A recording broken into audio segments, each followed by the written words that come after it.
There isn't a lack of communication between the city of Los Angeles and the incoming Trump administration. I have spoken with representatives of the incoming administration. I'll be talking more about that in the coming days. Los Angeles Mayor Karen Bass telling us that there isn't a lack of communication between her and the administration of the incoming Trump administration, because we've been hearing that. But with the blazes destroying entire communities and more than 12,000 structures, families are being forced to make heart-wrenching decisions, whether to evacuate for safety or stay to protect a lifetime of memories. And for many, survival means being willing to let go of everything they have built and hoping they'll have something to return to. Joining me now is host on KFI AM 640 of Los Angeles, John Kobylt. I'm so glad to have you on the program. I think this is the first time we've reversed roles where you've been a guest on our show, because I'm often a guest on your show because we used to work together. So I'm so glad that you are on with us today. I understand that you are dealing not only with reporting on this and talking about it, but dealing with it on a personal level. And you've been sharing that on social media as well. So talk to us about what you guys are going through right now, and maybe a story or two that have stood out to you. Well, we've been poised to leave since Tuesday. We've never been in the mandatory evacuation zone. We've been close, in the warning zone. And then yesterday was a rough day because the Palisades fire started drifting eastward to Mandeville Canyon, up in the hills to the northeast of us. And it didn't look like that would happen all week, and then suddenly it did. And so we spent the afternoon watching this firefight on television, and the firefighters did just a superhuman job. It really was like watching superheroes get into action, and they beat the fire back. So now we're more relaxed. We haven't had to evacuate, right, but we've got another problem. We could leave and just get out of this mess, but there's a lot of looters around.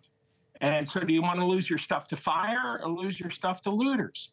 They're all over the place on all the social media sites. The city's not admitting it.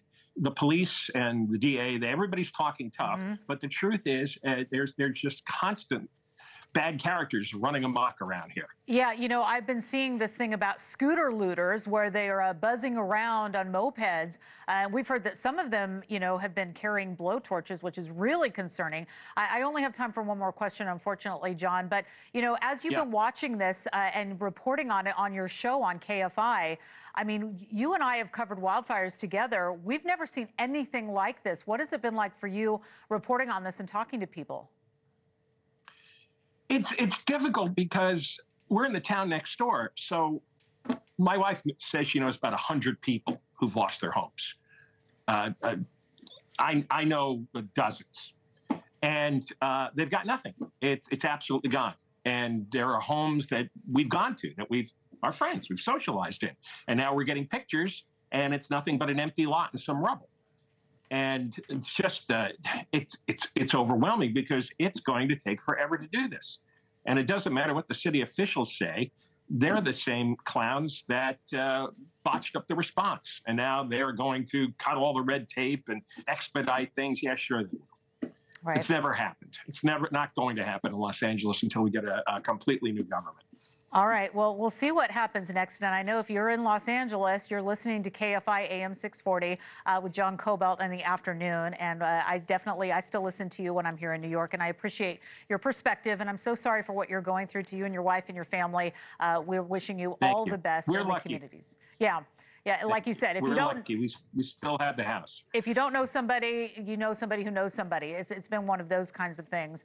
John Kobylt, thank you so much for joining us today on News Nation. We appreciate it. We'll talk soon. You're welcome. Thank you. Thanks for watching. Go to joinnn.com to find News Nation on your screen. And don't forget to click the red subscribe button below to get more of News Nation's fact-driven, unbiased coverage.